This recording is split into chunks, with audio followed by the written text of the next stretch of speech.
Hey there. So let's jump back in and we're going to talk about item analysis. In the last chunk, we talked about, well, test format and a couple of those things. So item analysis is, surprise, surprise, a method used to evaluate test items. It answers questions like what are good items, what are bad items, and that kind of deal. It's not a shock, so that's why it's. Sorry, I'm hand waving and you can't see that because I'm a fish. Because I'm tired. But anyway, so there are tons of different techniques for how to go about this. And I'm giving the overview here, and then I'll dive into all of these different chunks. So we've got item difficulty, and that's exactly what it sounds like. It's how difficult or easy a question is. What percentage of people get it correct? More difficult items have lower correct percentages. That doesn't mean that they're bad items. It just means that they are better at discriminating against people at the higher end of the ability level.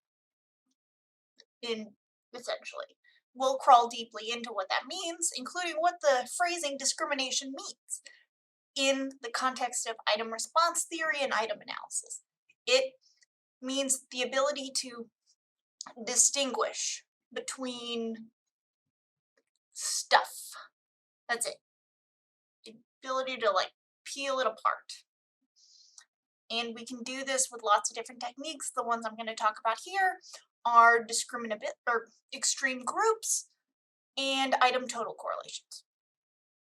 Then I'll dive into item characteristic curves, give you an itty bitty teaser on item response theory, which will be our next module. It'll be the big stats module that we will have been building up towards.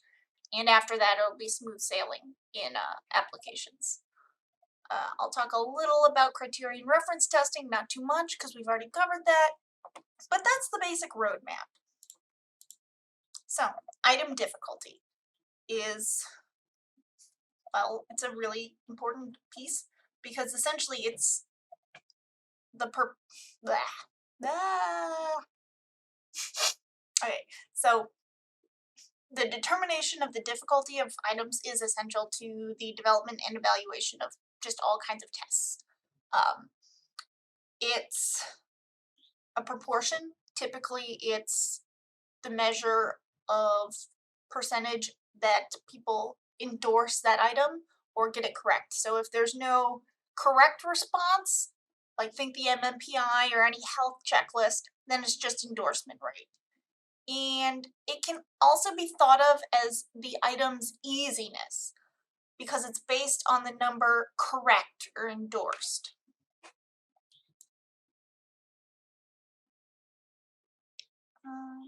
Okay, cool. Oh, apparently I needed to talk about, I had some notes in my script. So this ordinal measure can be expressed directly, this number endorsed, or it can be transformed into an equal unit interval score by reference to a table of normal curve frequencies. Difficulty can also be translated into a uniform scale applicable to two or more groups by means of the absolute scaling procedure. It was developed by Thurstone. In any event, item difficulty allows the test developer to select the items that will produce most efficiently and appropriately the type of discrimination sought, whether that consists of differentiatingly maximally, I can't talk, among individuals or identifying certain segments of test takers. All right, cool. So the difficulty can be given as a proportion, or it can be standardized into a z value. So here z is the natural log of 1 minus p minus the natural log of p, where p is the proportion, divided by 1.7.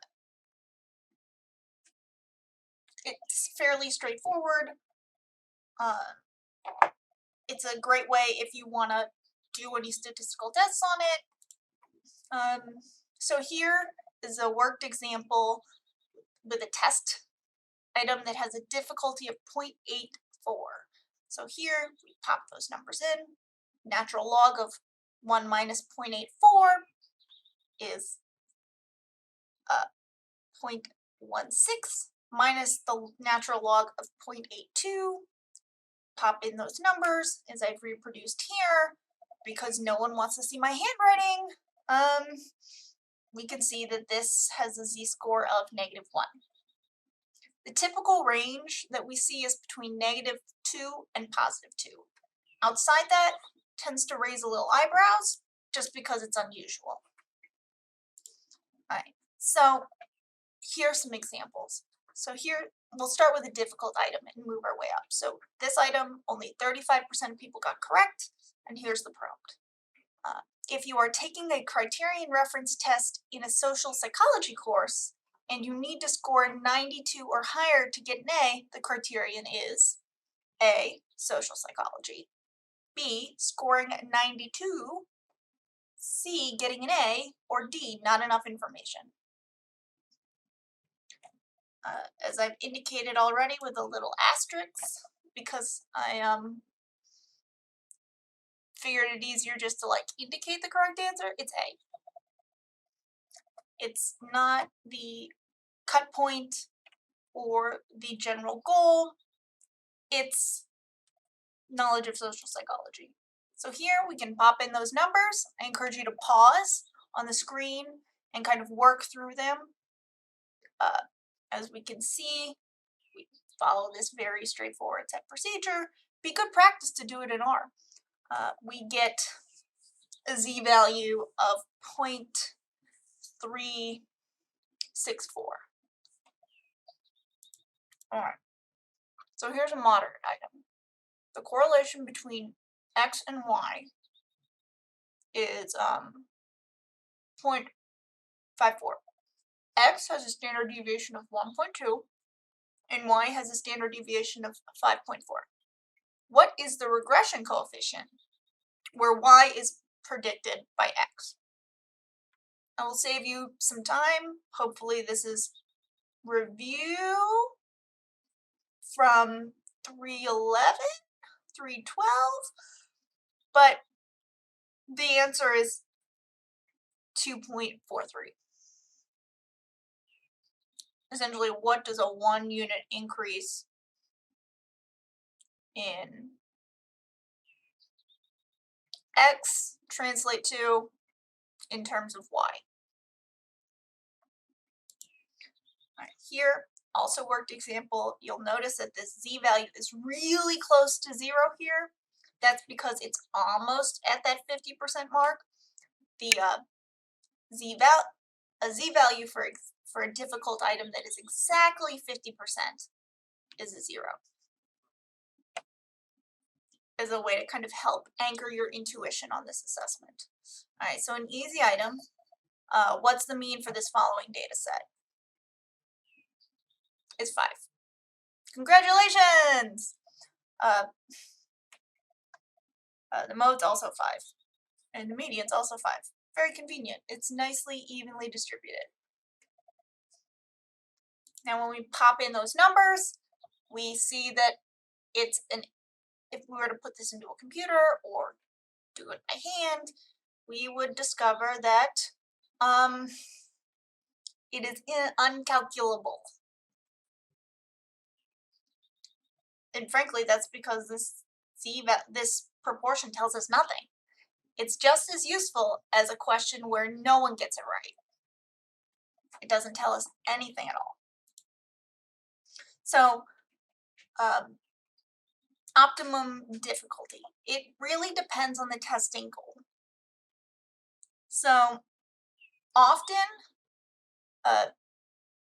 the goal can be to maximally differentiate. Well, I can talk, I swear. But in any event, what the measure of item difficulty does is it allows the test developer to select those items that will produce most efficiently and appropriately the type of discrimination sought.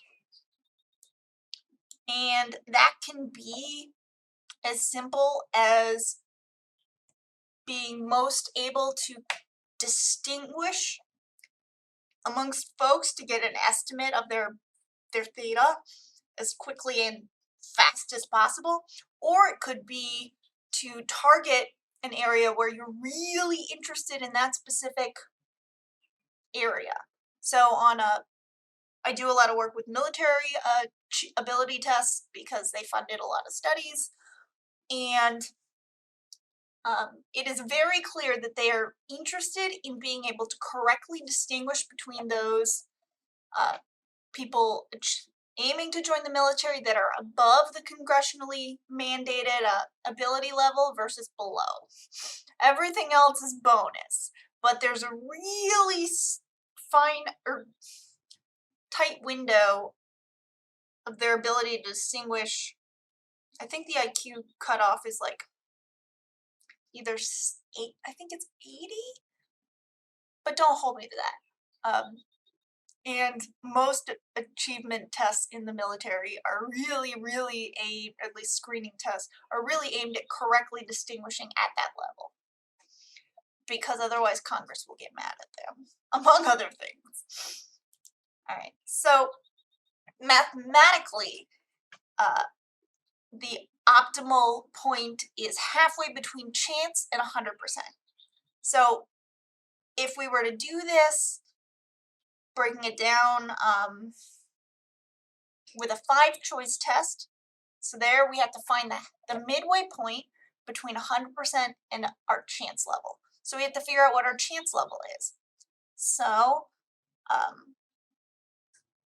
because there are 5 options, we know it's 1 in 5 to guess correctly, or 20%. So then we can look in and see that the actual range that we have for our test is between 1 and 0.2, or 0.8. And so then we have to find the cut point, the midpoint of that area. So we can see that it's 0.4.